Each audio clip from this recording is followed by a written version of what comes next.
Hey, what's going on, everybody? It's Eric Rosen here, and I'm going to be your astrologer for today's video, which means that you're going to get some awesome insight onto what's been going on in the year 2020. Raise your hand if you think it's been a little cray-cray.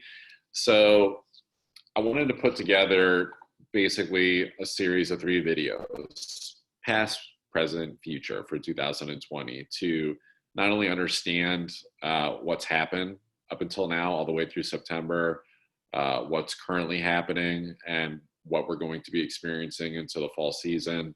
And then also a video on getting into the future of what's really coming in the wintertime and a little bit beyond 2020. So this has been an unprecedented year, but it's not like, it's not one that we're like being punished. I think some people are thinking like, oh my God, this is terrible. This has been a bad year. When are things going to go back to normal? Before I even get into the astrology, I'm just going to tell you, things are never going back to normal. And number 2, no, we're not being punished. There's just some things that are predestined. And so this is just an opportunity for growth and innovation. It's like, how do we respond to things that were always going to occur? Just kind of this collective shakeup that, of course, affects us in our personal lives as well. So today's video is going to be covering the past, basically January through September. I'm going to also give you an exercise at the end to like integrate like some of the personal changes that you can make to help you be more successful. Like a lot of times astrologers, they put out really amazing content and they read the astrology and they tell you areas to look at in your personal life and also, pay attention to what's going on in the world. But then it's kind of like, okay, good luck. I'm going to still do that and wish you good luck, but I'm also going to actually give you a practical exercise because that's what I like to do with the astrology. I like to give the big picture story, but then also be like, okay, how can you practically apply this to your own life? And so, yeah, if you enjoy this video, feel free to click that donate button and donate whatever you wish. If you want a more personal, like one-on-one approach for an astrology reading, feel free to reach out to me. But let's get into this. So I'm going to do a screen share now. And I'm going to pull up this amazing, lovely app that I use, a program called Astrological. It does require a financial investment if you're really into astrology and you want to do this. But if not, it's cool. I have it for you. Cool thing about it is you're able to cycle through time, months, years, days, minutes, seconds at a time, right? So we're back in our time machine in our DeLorean, January 12th, 2020. We're ready to get into it. I have my little fire bowl right here to kind of light the fires of the ceremony. And so, yeah, let's get into this stuff. Let's talk about like what's been going on in the world, but how this affected you in your personal life. So, and just know too, like, you don't have to be in the spiritual astrology like realms of things either, and appreciate that to get value out of this. This is for everybody. So what we're looking at here is a zodiac wheel, and we're looking at there's these different planets, okay? And what constellation do they appear to be in from our perspective on Earth? So this is the symbol for Capricorn here. There's a lot going on in Capricorn back on January 12th, the most significant of which, these symbols representing the planets Saturn and Pluto. The last time Saturn and Pluto met in the same position in the solar system from our perspective on Earth was the year 1284. So we have Capricorn that deals with traditions, with structures, kind of just growth and achievement. This is a lot of times where we look at our career aspects, what it is that we're creating in life, what is our goals, planning, its achievement, its destiny, its legacy, if you want to take it to those extremes. And then you have Saturn, which is at its home position in Capricorn. So Saturn is this very, authoritarian type of element. It's the boss energy, the CEO. It's very grounded and realistic in terms of like its goals and attainments, and it's willing to push pretty hard to get there. And then you have Pluto. It's kind of like the Grim Reaper of astrology, where it's like endings, transformation, right? It's the caterpillar turning into the butterfly, or just kind of the birthing process in general, right? Like sometimes it's messy. Transformation, change, endings can suck, quite frankly, and be messy. And so you have these two planets that meet together, and a sign that deals with traditions and structures, and also governments and the way that we govern our own lives. And so the fact that this hasn't happened, and I don't know the exact number, but we're talking between somewhere between 700-800 years. I mean, the year 1284, and it's like that's all changing. So imagine this from the understanding that the story has completely changed of the way that we show up and achieve and grow in our lives. But then also like the structures of the world too. Every time Saturn and Pluto meet, it's basically a guarantee that something, it's almost like tectonic plates like shifting in the ground, like the structures, like the ground that you stand on, like that's all going to shift. And so it's going to affect everybody.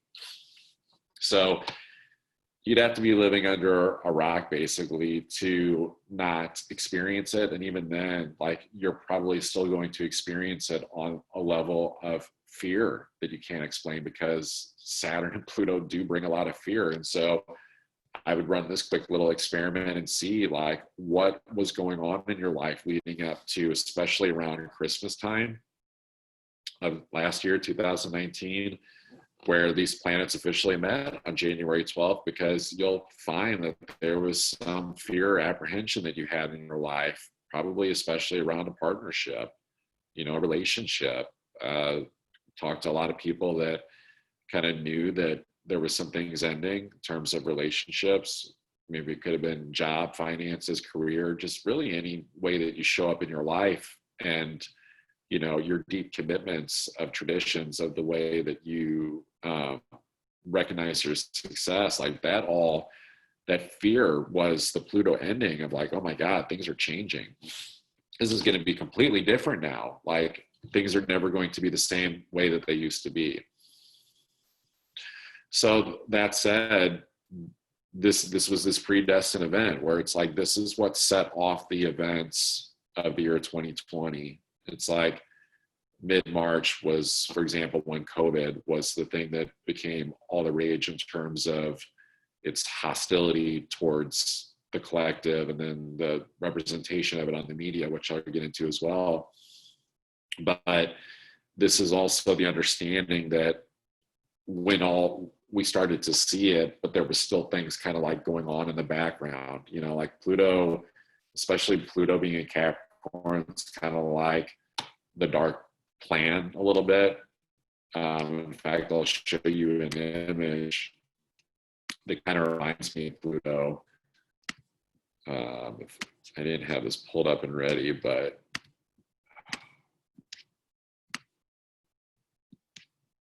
there we go.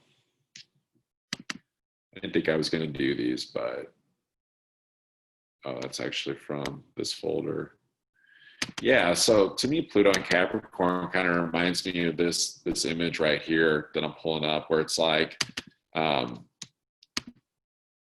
Pluto's like that weird thing that nobody wants to look at, like in their own personal life. Like no one likes to look at like the scary stuff, the fear. They don't want to like, but it's also like the truth too. It's also like, hey, like if you actually look at the fear of what's going on in your life, like it actually sets you free.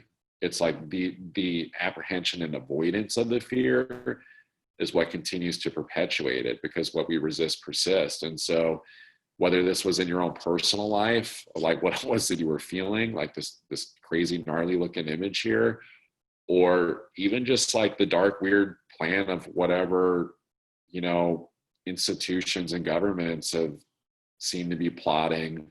There's a lot of weird smoke out there. The saying, where there's smoke, there's fire, right? So what was the smoke? I would say that it was, where is something that was being portrayed in the media just like kind of off? Like, what are they really doing? What's the weird monster that they have in the basement? Like, what's this weird plan? And so I would say that January 12th of 2020 was like the full blown launching in physical reality of like the attack of like unleashing this beast onto the world, especially with the planet Neptune in Pisces, which Neptune's at its home in Pisces, and so it's beautiful. It has a spiritual component to it, but it also rules media, but it also rules fogginess and misunderstanding and subconscious fear and deception. So it's like this is where we tell ourselves white lies and deceive ourselves and mistake our intuition for what's actually just fear projecting itself into our consciousness. It is the media like putting out what they kind of like want you to see. Like, it's this deals with movies and too. It's like if you went and like watched the production, the filming of a movie, it would look nothing like it does on theaters, right? On a theater screen. And so it's always that element of like, oh wow, it's very mystical and very intriguing. It's very like Game of Thrones like, but it's not the real truth. But it's that fantasy entertainment aspect of the media. But so this is like where's the media been entertaining us? Where have we been entertaining ourselves in our own life to kind of like escape the reality of things that, oh my God, like life is shifting in a way that I could never experience before with Mercury here, which deals with our mind, our communication, our understanding. It's like there was no doubt that you were feeling it not only at the level of just fear, just like pure fear, like something is off, like my gut is telling me something is off. Pluto is dealing very much with gut level fear. But then you have Mercury here too, that's dealing with like the mental fear and the understanding of like the thoughts of like, okay, I know something's different. I know something's changing. Mercury, tries to be neutral and not judge things, but how the human mind goes, it kind of wants to judge the crap out of things and be like, well, this is bad. This is outside my comfort zone. So this is like basically looking at, how were we showing up back then? What was the fear that was going on? Because although this is going back like 9 months, paying attention to what was going on, like leading up to this date, if something feels off in your life right now, like if you're not finding enjoyment and satisfaction, even as the world is in a very unstable, uncertain place in your relationships and maybe a job situation and finances, go back to what was going on during this time. I guarantee you, like this was the foundational basis of where the fear is still projecting into your life. Like I'll be honest, I I share things on a personal level. Like mine was, how could I show up and just be more, not be so Capricorn, because I'm a Capricorn, and plan things and figure things out and scheme. Like Saturn Pluto meeting was like when the schemes died. Like all your schemes, all your plans, all your master plans are like taking over the world. This is where like Pinky and the Brain, like the show got canceled. It's like this is where just like the brain woke up one day like freaking out, saying like, oh my God, like something's wrong. I just don't feel like I can take over the world today, but I'm not ready to not feel that. And Pinky is kind of like, well, that's cool. Why don't we just like go do what we feel like doing then? That was my fear. Was like, oh my God, I'm being asked to just like kind of like a silly, dumb rat, like start to pursue my passion of what I was connected to in the moment. And so that doesn't mean like go into delusional patterns with the Neptune and Pisces and escape reality and do drugs and crazy other stuff that we know is bad for us. Like we knew our patterns by now leading into this date. The passion is more about where was it connected to a higher level destiny legacy with all this Capricorn activity, especially with Jupiter there, which I'll get to, and take step by step instances in the moment of what do I feel passionate about now that's connected to my future. And it wasn't about for me trying to understand, especially with a Uranus and Taurus, where trying to understand more basic fundamentals of reality are mostly just best understood from a higher mind's perspective of understanding how much unprecedented change is coming in and where can my value system rise to a higher occasion, like value systems, right? Where can I put my spiritual destiny first? Where can I put humans first, people? Where can I put family first, right? This was a big shakeup too, for showing it's like have our values been like keeping up with the Joneses like. And so with those shifts in those value systems, it's like, okay, I see that there's something connected to a higher path. Let me look at those values and just trust and root in those, and then I can trust my passion to lead me there. It's kind of more of a blind, just random flowing understanding and saying that I understand where I want to go, and I'm just going to trust my intuition to take me there, and my intuition rooted in passion, and to not let myself get blocked by fears, but also to not escape. And this is where shadow work comes in, where it's like you have to know what's real intuition and what's not, and get over your fears and face your patterns, face the unconscious shadow aspects of self. With a Jupiter in Capricorn, this is dealing very much with kind of one path forward. And it's like you can be on the path to your destiny and saying like, okay, I'm going to do all the things that are actually going to light me up, or I can try to stay in some old reality that's crusty and decaying, and it's not even really present or prevalent anymore, and stay locked in like one belief system of like, oh, because Jupiter's restricted in Capricorn. Jupiter deals with belief systems and opportunities and open doors, but in Capricorn it's very restrictive. It's it's kind of caught in traditions and structures. And so this is where there's a finite amount of people that have overcome their fears and are marching towards their destiny step by step, even though it may feel really weird and sensitive with a Chiron and Aries. Or there's people still trying to cling to old systems of understanding the world and belief structures, and then projecting their belief structures onto other people. And through that projection, it's like, okay, you're not acknowledging your deeper unconscious part of yourself that you're not recognizing, that we all have that shadow aspect. We all have that bullshit part of ourselves that we say we want good things, but that subconsciously we stay addicted to our past, our delusions, our patterns. And then that frustration, ensues into projection of a belief system of like, well, people need to do this to make the world better. And it's like, people need to do this to make the world better so that you can feel better and feel more comfortable. It's like, no, dude, like you got to do the inner level work. You have to be the change you wish to see, like Gandhi said. And so this event on January 12th was really highlighting that. But, it wasn't absent of like positivity in it. I mean, it was with a Venus in Aquarius. And so Venus is in a positive position. The two most positive planets, if you want to look for like the highlights in astrology, are always going to be Jupiter and Venus. But Jupiter and Capricorn, it's not in its favorite spot. Like it feels very restricted, as I said. But the Venus in Aquarius, that's not bad. It's like Venus wants to feel good.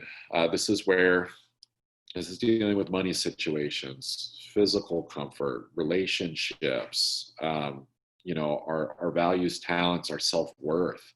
And so when it's in a sign dealing with humanitarianism, service, more of like collective agreements, and also the future and thinking outside the box, this is where it was like, all right, hey, all this stuff is ending. Let's look forward to, what Venus is saying, kind of like leading the pack here a little bit, where it's like, hey, guys, if you want to manifest, if you want financial abundance, I've kind of got one path for you. And that kind of exists in playing like the long game, the future game of, can you focus on being of service to the collective? Can you focus on putting other people's needs before your own? That doesn't mean like sacrifice yourself, like martyrdom, but it is kind of like getting away from this like old narrative of like the Uncle Scrooge Capricorn stuff of the zodiac of just like, like sweat labor, like having everybody like make the money for you. This is like, where can you start to go out and build tribe, build connection with others, serving others, attracting partnerships that are like-minded in terms of like what they're wanting to create. And so this is like kind of I would say, snapshot in time that's really been defining this whole year, and really in a lot of ways this whole decade now. It's like sensitivity with a Chiron in Aries. Chiron's the weird asteroid of the zodiac that we pay attention to. It's the collective wound that never fully heals. And so the collective wound and the wound in your personal life is, with it being in Aries, is like, where's the direction of my life, and the tangible, especially results, but also the intangibles, not yielding what I said that I wanted. It's like, where did I go to an Applebee's and like order a steak, and like they went and dug in the garbage like in the back and like gave me like some steak that someone like finish, and like I like sometimes get like or something like on a plate, it's like, it's the frustration element, and it can even be like kid-like too, like childlike reactions of like, my life's not going the way that I want it to. It's not going in the direction.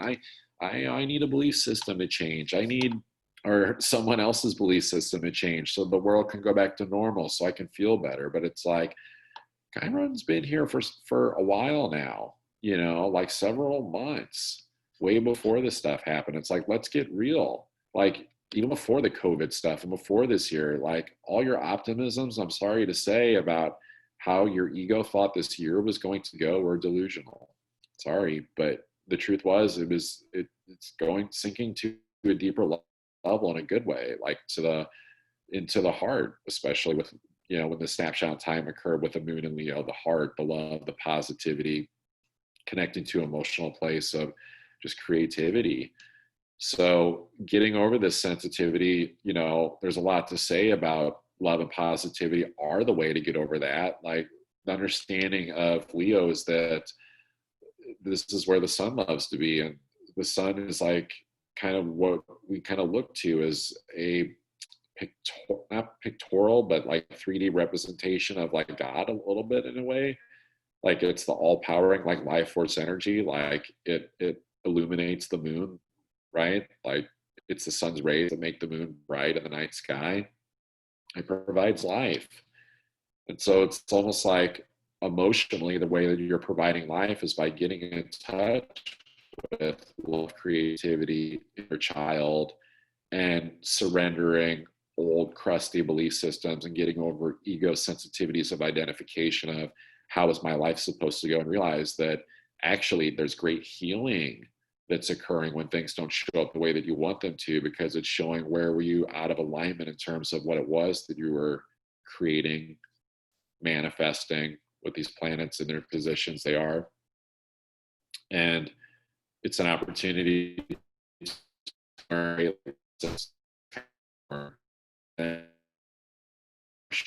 lessons and circumstances. This could have been financial restrictions this year, job loss, relationship loss, just the claustrophobic nature of the lockdown that we went through, all of it. But this is showing where's your ego attached to conditions for its own happiness. Like, it's asking you with a North Node in Cancer, which deals with emotional nourishment at a very deep level, to say, hey, get the whole crusty South Node horseshoe up here This is like the karma of like, been there, done that. Don't need to do this anymore. I've done this before in my life. I tried to have a schemy plan. It didn't work out.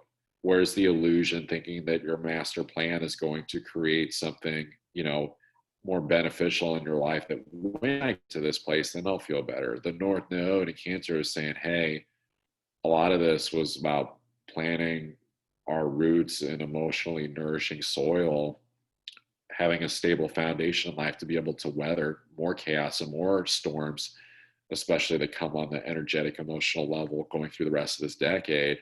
Plant those now. Don't try to stay up in the ivory tower that the warning sirens are going off. There's tornadoes and stuff coming, the tower's falling, and start to nourish yourself. Be vulnerable within yourself by acknowledging the parts of yourself that you have trouble accepting, that feel deformed.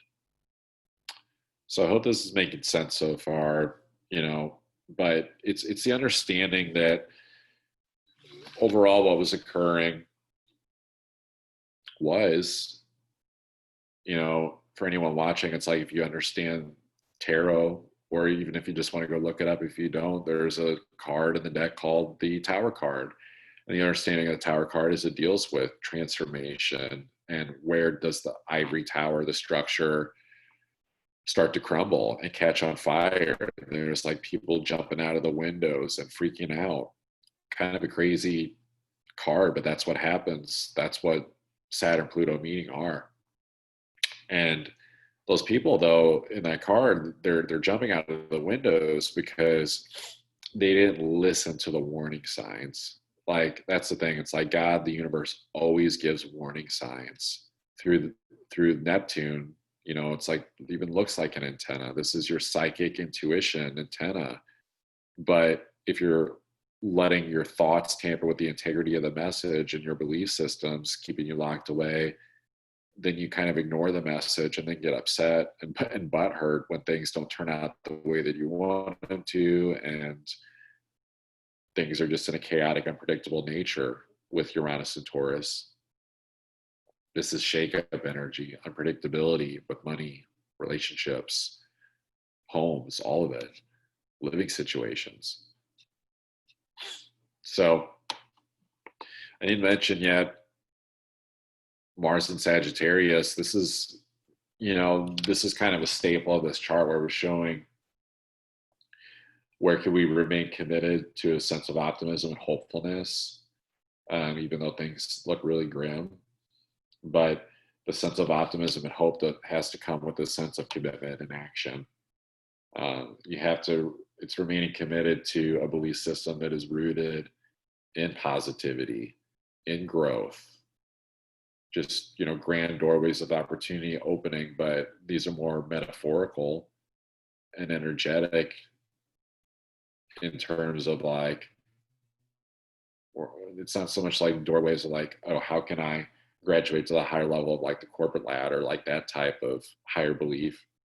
No, it was way more about, where can I be committed to nourishment within myself, of the vulnerability aspect of like, I'm committed to a higher level of positivity, but it's at a deeper level within myself. It's at an authentic level. This is about finding your own authentic beliefs and not letting some tradition, structure, government, school, religion, any of that define it for you. So, with this Tower card aspect and the Uranus and Taurus, it's kind of been kind of weird because this whole year has been kind of this weird fallout where, it's almost like the Tower had some dynamite like rigged to it, and then someone like pushed the button on the charge, and then all the charges started going off, but they didn't go off in the order that the plan was, and they started going off like not in sequential order, like randomly. And I think that's like a lot of what we're seeing this year, where it's like, it's just weird and hard to understand, where there was some weird plan that we had for getting ahead, I think, in life for a lot of people. And especially like with, these institutions, these government structures, but it just didn't really go the way that they wanted it to. Same thing in our personal life. And so this is being okay with things don't show up the way you want to and adjust on the fly, and realizing that, yeah, there might be things that happen in physical reality that seem unprecedented and very uncomfortable. But this chart, I think, is presenting the greater understanding that you can't go and look at the physical sense of things to define your level of comfort, because there's tremendous levels of discomfort with all this Capricorn. But it's finding that comfort within yourself, a better, more positive belief system, rooted in love, rooted in positivity, and knowing that as the environments and everything started changing, that it didn't mean that you're losing, like this energy can, especially with that South Node, can make you feel like a loser coming into like this year, when like things weren't, you felt like a little bit of an imposter. It's kind of like, but I don't feel like adequate enough to find my life. And so this was sussing out where were those emotional blocks.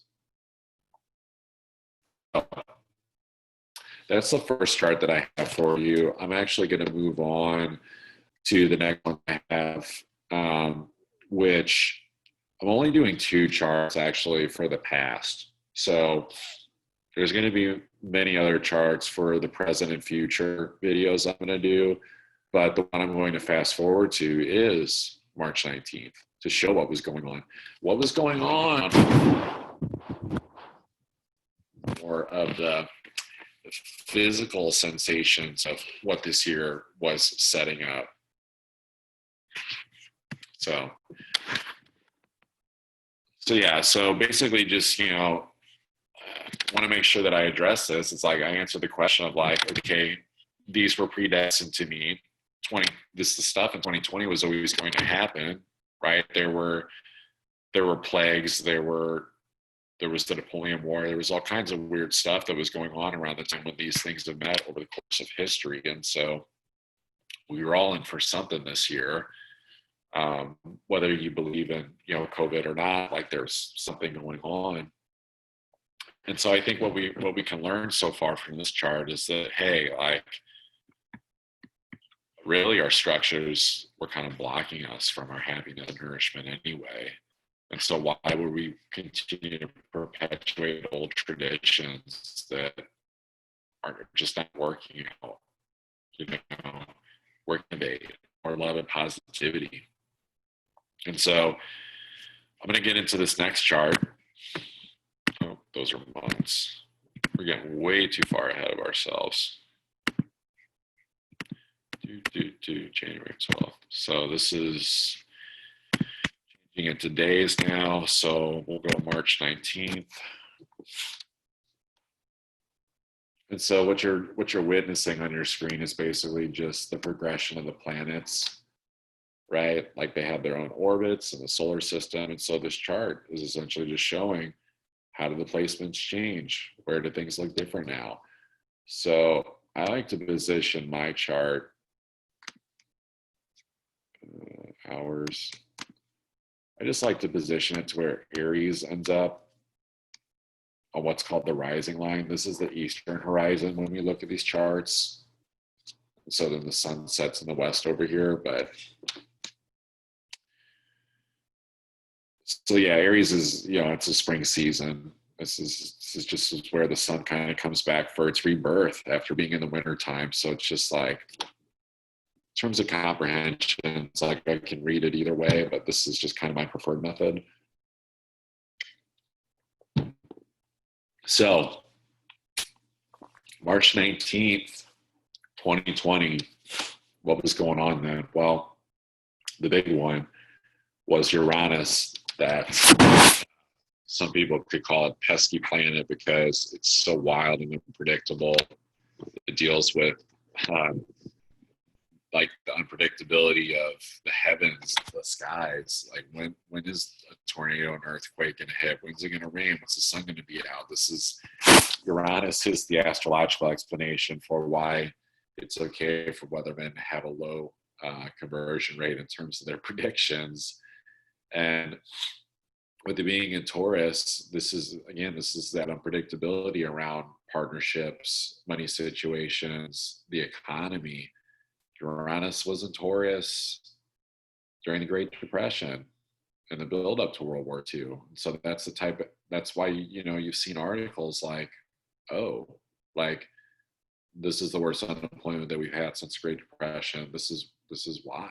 This is the astrological influence that, a wild shift in value systems and what we look at as commodities. It's like, who could have predicted like toilet paper was going to be like a commodity, but it was making some really, really challenging aspects, we call them in astrology, to the nodes. So the south node has been at the north node is like, hey, you're, you retire for your joy, your happiness, your just really level of destiny fulfillment.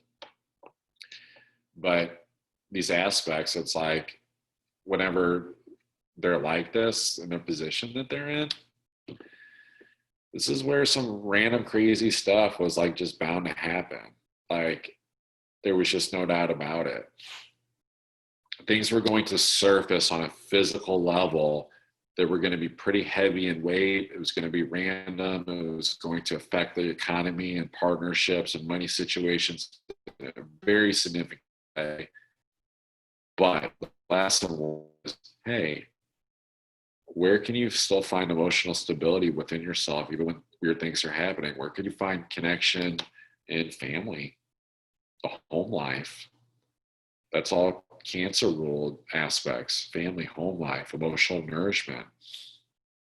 So this was an opportunity for growth. Anytime you have anything like, anytime you have any challenging aspects, especially to some, destiny aspects of the nodes, which lets us know where the solar and lunar eclipses are going to happen, you're talking about like massive, massive change on a really large scale. So this was all happening when Mercury was in Pisces. And I believe, if I'm not mistaken, it was retrograde or about to go retrograde. I think it had just come out of like a retrograde then, because it was in Pisces for a really long time.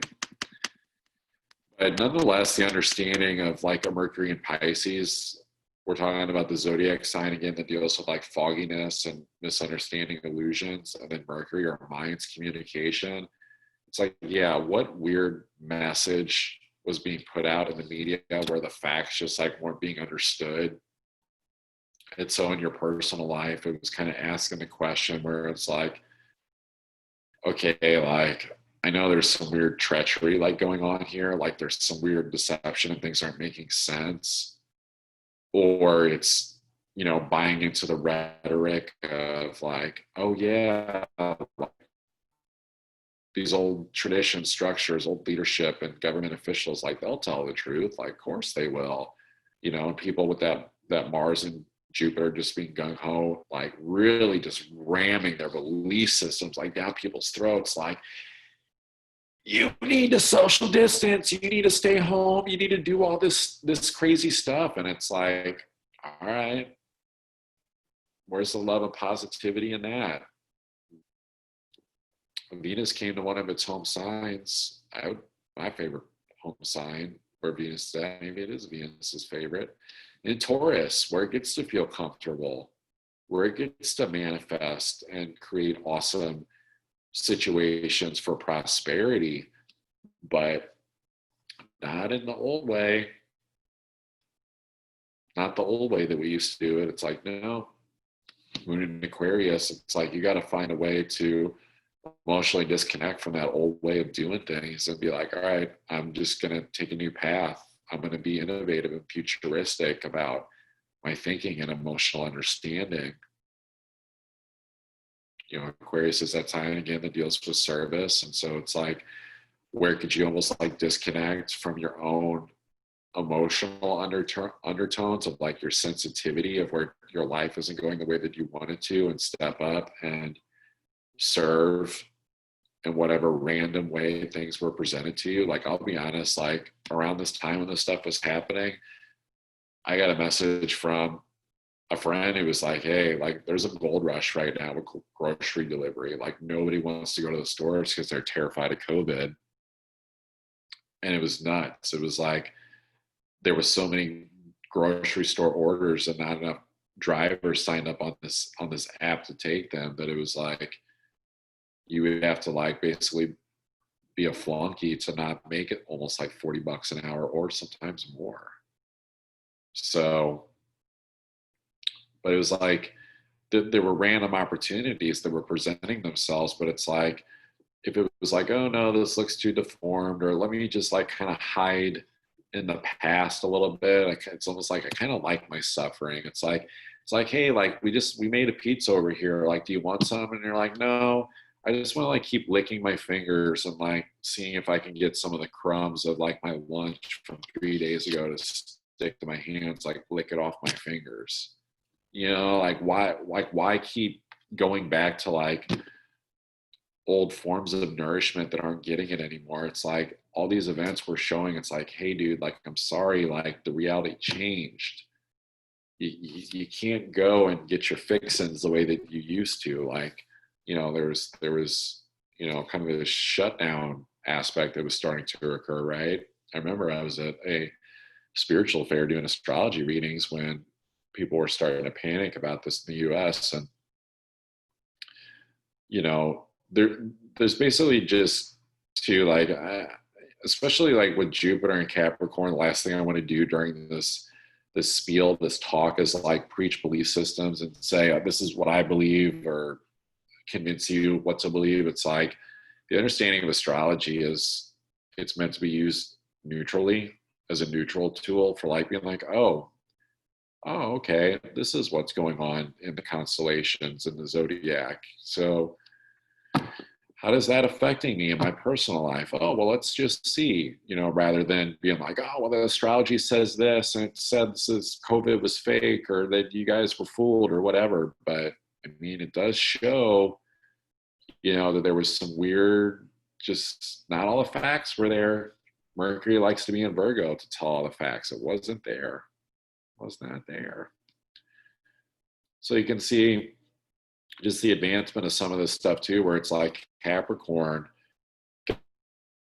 got to the very edge, Saturn got to the very edge of Capricorn. And how we know that is there's 30 degrees per zodiac sign. And so 29 degrees is the last degree of any zodiac sign. So when Saturn gets to the edge, it's almost like, it might sound kind of crazy, but this is like where, I'm just using this metaphorically, this is like where a dictator, like a Hitler, like kind of gets to the highest like platform that he can be on. Like he was like working his way up to like his upper echelon of being at the top, and being in that leadership position, but being very controlling with it, and starting to like make like these crazy like executive decisions that convince people that it was like for their best good, but it wasn't.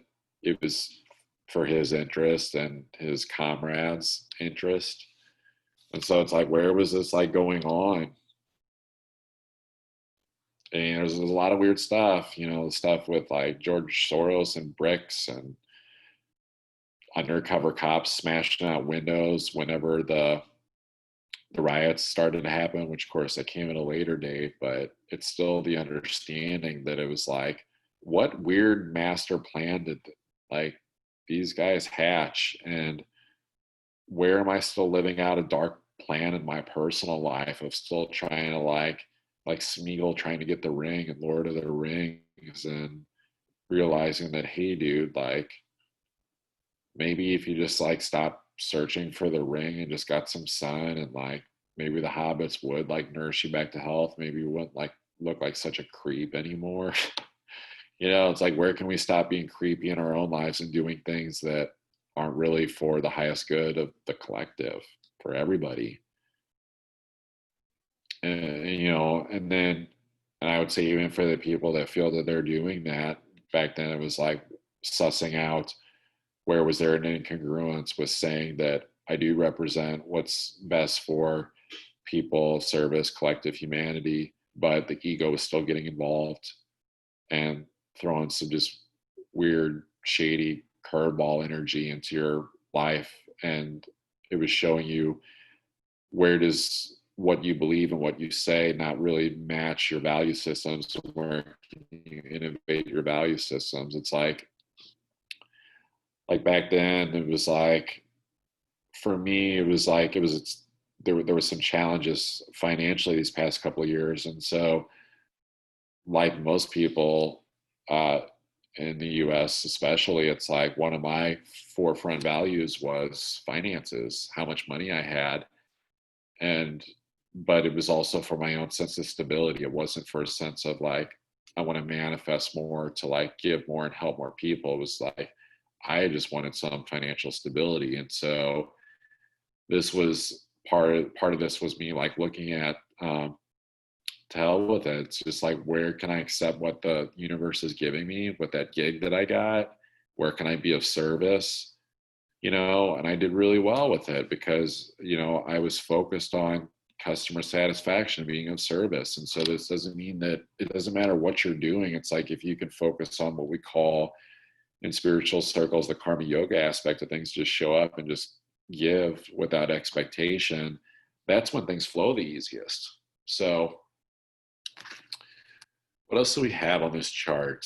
Yeah, I mean, that sun at the end of Pisces that I haven't mentioned yet, it's kind of like, yeah, we were on the very edge of like entering into the spring equinox of like basically a new seasonal year. Although we look at a new year starting on January 1st, in the middle of winter, there's a lot to be said about a brand new fresh start being on the first day of the sun in Aries on that spring equinox on March 20th. And so we were almost like kind of at the end of our rope a little bit anyway, with some things that I think were like going on in life. I think there was a big reveal that came after this too, that any misunderstandings that we had about where things were going or what was next, that was all going to get identified soon. But it was just going to come with like a sensitivity of, okay, answers are coming, like relief is coming for you in your personal life, even though weird stuff is happening in the world, but it's not necessarily going to look the way that you wanted it to. And so, in terms of, I think, restricting, but we had so much to gain from this earlier part of this year. This is just the understanding of like, where did God maybe just kind of like look and see the universe is like, hey, I'm going to check you all before you wreck yourselves. Check yourself before you wreck yourself, right? It's like, where are you guys like going too fast? Your traditions are way out of alignment. You're polluting the world, the environment, the earth. You're cursing at each other on social media. You're cursing at each other on the road. You're pissed off at half your family members. Talk shit about your boss behind their back. You look at things like it's not enough. You want better. And he's like, hey, like, if you can't just like find happiness in any given moment, like, it's okay. I'm going to put my arm around you and I'm going to show you how to do that. So that's the positivity of like restriction elements, is that it forces us into seeing like what really matters, what's really worth it. Getting out of old belief systems and kidding ourselves with old value systems of like reaching higher and innovating with those and saying like, if I can't find success and fulfillment in the moment, or at least find acceptance and the growth opportunity, even when things do feel harsh in the moment, if you can't do that, and it's like you have to be somewhere else in order to feel better, then you're a slave. You're a slave to your circumstances at all times. It's conditional happiness. Finding unconditional love and happiness, it's like there that can be found at any time, but it does kind of make the cream rise to the top a little bit by saying like, hey, like if you can find that during restricting circumstances, like we're going to see like there's a little bit of survival of the fittest that was going on here, but it was not so much on the physical level, it was more on the emotional level. Who's calming their central nervous system that Uranus rules, and finding, whether it's breath, meditation, those types of things, to not let the collective fear and the things going on in the world like really just chastise their perspective, their viewpoint of life. So I think that's all I'm going to say for now on these charts. I'm going to pull up the exercise that I actually wanted to drop in on this. And I chose this exercise that I'm going to pull up about core values. I've been talking about Uranus and its value system, and that there's need for improvement there. There's need for innovation. And the understanding of a value is personal values are what we look to as a measure of success for how we're doing in life.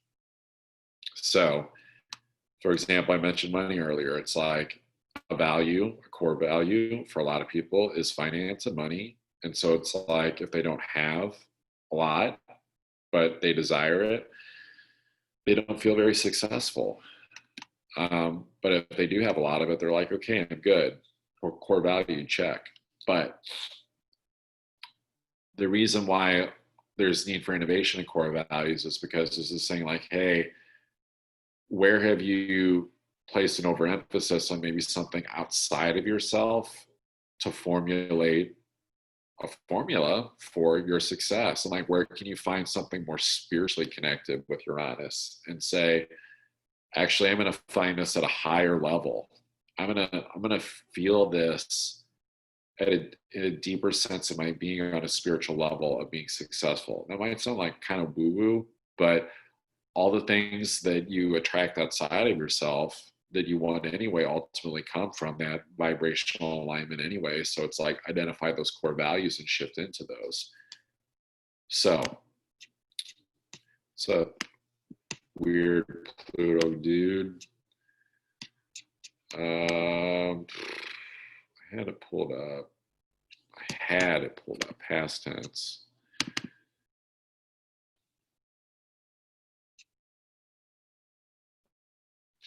There we go.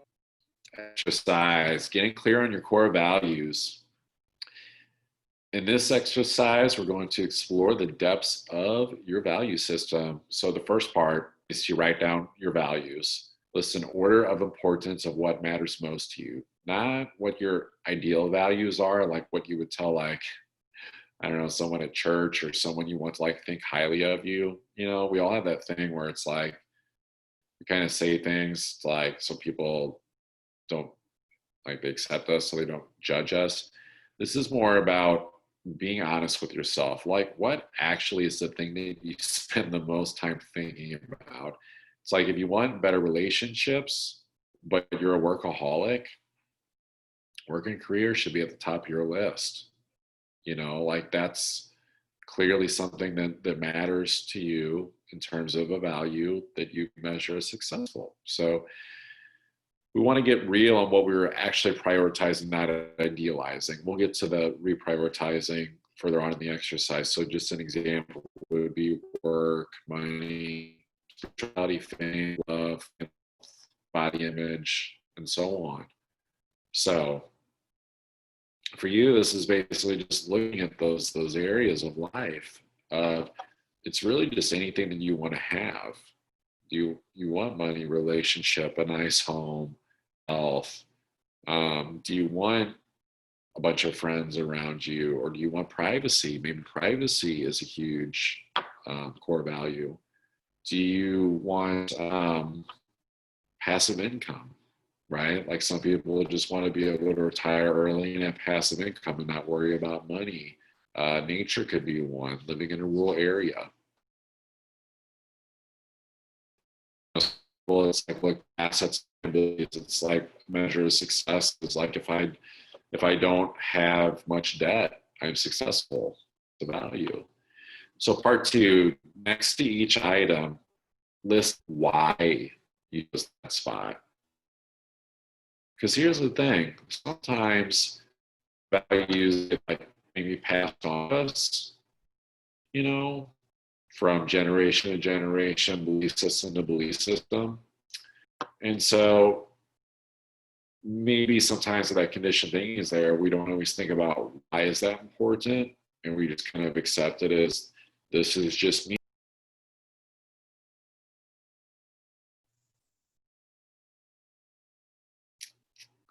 Guess my video cut out for a moment there. Oh, let's get back to screen share, shall we? All right. So yeah, why is it important to you? For example, with work, what is it about your work that makes you appear and or feel successful? If it's money, why do you want it? If it's to buy nice things, why do you want those things? Perhaps the final answer is personal comfort. Circle your final answer for each value in your list. So essentially what you're doing here is you're digging deeper and deeper until you can't dig deeper anymore into your deeper understanding of like, why is this important to you? What is it affording to you? Um, what is it that's giving you more opportunity? And so spend some time like going through this. Like this isn't something you have to rush. Like this first part of the exercise, I'm sure like a lot of that will probably start to flow almost immediately.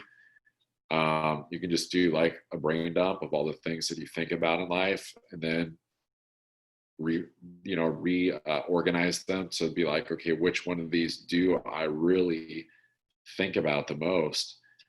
And then spend plenty of time like digging deep and figuring out, all right, what's up? Why is this thing important to me? So an example of that would be work. Maybe it's to build something great for your family, money, personal comfort, spirituality, to know God, fame, the respect of my peers, health, to see my grandchildren grow up, and so on. So part three is to relist an order of importance to the answers you circled. In part two, you circle your final answer, your deeper why. Consider this your new way to measure success in life. So the reason I say that is because if you look at this list and you dig on a deeper why, on the surface, it might just be like, well, of course, work and money, I got to be able to eat and things like that. But then when you get to that deeper why, where maybe we're paying attention more to fame than like a connection with God, but then you write that out and you're comparing side by side, knowing God versus the respect of your peers, it kind of starts to put things into perspective to see like, can you accept what your current value systems are and live with that? Or do you need to like realize, oh, maybe spirituality does need to be at the top. Maybe God doesn't need to be at the top. Maybe if I look at this list, I realize that fame and, respected peers is like still important to me, but maybe it's not as important to see my grandkids grow up, or having stability for your family. So this doesn't mean to shame anything that you measure as a value system. What it's just showing you is that when you can start to pay attention to these areas that matter to you in a way that make you go like, hell yeah, like this really lights me up. This makes my heart thump. This gets me emotionally involved in the things that I'm doing. It makes me really care and motivated. Then when things get tough and you're frustrated in life, or you're sad, you're angry, whatever it is, you go back to this core value system that you built for yourself. Just, I would say, choose the top 5, 6 maybe, and relate back to those when things get tough. And then you're reminding yourself what motivates you and why you do what you do. But I don't know how many people I've met that it's like, yeah, if they're arbitrarily defining their value system without knowing it, just unconsciously, and money's at the top, and they don't know why that they're doing it other than just because that's what they were taught. Well, of course, when things get tough, they're not going to have a sense of core resilience to weather a storm. So this is why values are important. And that's what Uranus and Taurus brings up, is that the value systems are shifting for people, and it's being okay and honoring other people for having their own personal values, but it's also giving them the space of enough love in Taurus, enough connection, enough acting in the form of service by allowing someone to come to their own conclusion of what their value systems are at their own pace and to evolve at their own clip. Because Uranus deals with as well as like it's evolution, it's moving forward, it's growth, it's the future. It likes to be in Aquarius, it's home. So it's not forcing beliefs or ideals, value systems upon people, but if everybody can like come at their own and kind of get out of maybe some of the insanity, because like there is a craziness about Uranus too, like where people can get a little crazy where they don't realize like what's important. They're doing things for sometimes personal gain. It's like hurting other people. That's insanity. How can anybody think that's okay? But I can't go out and force that belief or value on somebody. I just have to let them come at it from their own perspective, their own pace. And so then when they get there, what if everybody's core values were God, human beings, taking care of the earth, like then if enough people start to think and believe that way, like that's when actual growth and innovation starts. And so that's why this exercise is important at a personal level. You're being the change that you wish to see by changing your perspective of your values.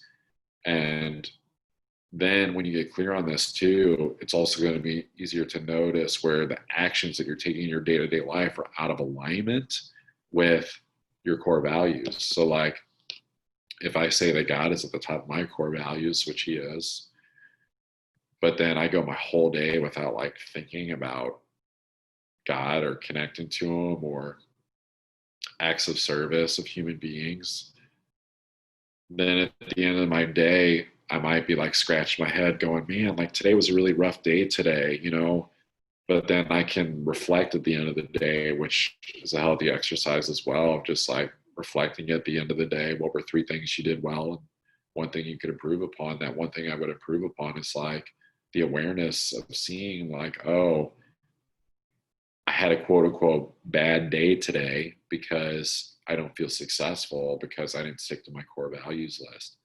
I took actions that were out of alignment with that. And this is just the integration work of we can do some really amazing things in meditation and commitment to goals and that, and hire coaches and read astrology, horoscopes, and all these things. But there's tactics that we have to use as checkpoints in the morning, the evening, and throughout the day. And I would say one of my number one favorite things to go back to, besides getting back in touch with your breathing pattern, making sure your breath is flowing, is connecting to your core values. Because quite often that will drop the frustration, when you see that. But then you have to accept it too. Your ego, that Chiron and Aries ego, also has to accept that I'm fucking up right now. I'm doing something that is incongruent with my values. And so I have to be willing to not be stubborn, to be the stubborn Taurus bull, and change the trajectory of my momentum and take a couple of breaths and realize like, oh, it's really easy because momentum doesn't discriminate to continue to go in this direction of taking misaligned action with my value systems. But then when I see these values, and it's like, oh, okay, I see that. Now I just have to take a breath or two and accept that. And, maybe bring some prayer in to help ask for that growth and that change, to get the monkey mind, the ego that's attached to its comfort of momentum, of its old way of doing things, its old traditions, and innovate with these value systems. So that's pretty much it. This is something that you can do. I would check in with this every 6 months, honestly, even more often. But there are core values, and so I think this exercise is going to be a little different for everybody because things are changing so rapidly, like nowadays, that maybe it's good to check in with what your core values are for that day, even, and say, this is what success means to me that day, and journaling that from an authentic place. But for some people, maybe it's just best to just get clear on it once every 6 months and stick to it, because you want to make sure that what you're saying, what you're essentially channeling, journaling, writing, and coming from a deeper heart space, deeper emotional place of knowing, like, this is what matters to me. So be in that place of alignment all the time and say, all right, like, to get into that space, like every day, every morning, and count on that you're going to actually put out something of value. It's like, you got to really watch yourself from a higher perspective to make sure you're not de-evolving backwards and going back into old patterns, and maybe even convincing yourself that old belief systems or old value systems are actually relevant again. So it's like, however you want to do it, just get clear. So the final part of this exercise, to wrap this up and wrap up this video, is you can consider how you achieve this in a way that is good for everyone without sacrificing your success. I went back and forth a lot with, like, how do I be of service but also not sacrifice martyrdom, right? For any plan you have with your life or business, update it based on these new values. Play around with this. It can help you get clear on what you want your legacy to be. So everybody kind of has, for the most part, goals, plans, personal life, work life, relationships, things like that. So I would especially immediately apply these core values to anything that feels unsuccessful in those areas: health, relationships, business, career, money, identity. Excuse me, identity. It's interesting, my voice cracked when I said that, so I probably need to take a dive into my value systems and see where can I apply that at a deeper level to, as my identity is changing, of how I show up in the world. So applying it to those areas that clearly aren't, like, working and they're, like, breaking down, maybe you find that you need to shed something and let something go and do the Pluto thing and just be like, ending, sorry, the end, game over. And not in, like, a screw you, get away from me way, but just like an honorable, okay, like, this is not in alignment for me with my values. And when you apply it to those areas immediately, you're going to find out, do I need to end this, or how can I breathe nourishment, that Uranus and Taurus, like, earth nourishment of the, like, nurturing things at a physical level by, different momentum, different, like, steps, consistency that you're taking to these things to clean them up and make them better. So that's it for today. The next video is going to be about the present. It's going to basically we'll go from October 3rd until sometime in November. Actually, I have the exact date. It'll be till November 13th. And in the future, we'll start around the end of November and carry into the end of the year, and a little bit of forecasting into 2021, but not a lot. This is already a lot to take in, I know, so do this in little bites. If you need to, come back to it. But overall, what my intention is for this, for people, is the understanding that, yes, there's stuff that's happened this year. Yes, it's been challenging, but here's things that you can do, like everything that I've been mentioning and giving this exercise, where it's like, you can take a sense of, like, responsibility for your own future, your own destiny, and not let some outside structure or outside environment dictate that for you. I love you all. Thank you so much for watching. feel free to click that donate button. And if you need a personal reading, astrology wise, reach out to me. You've been all amazing. Thanks for watching. Give a like, give a share, send a friend, send a family, and I will see you on the next video. Take care.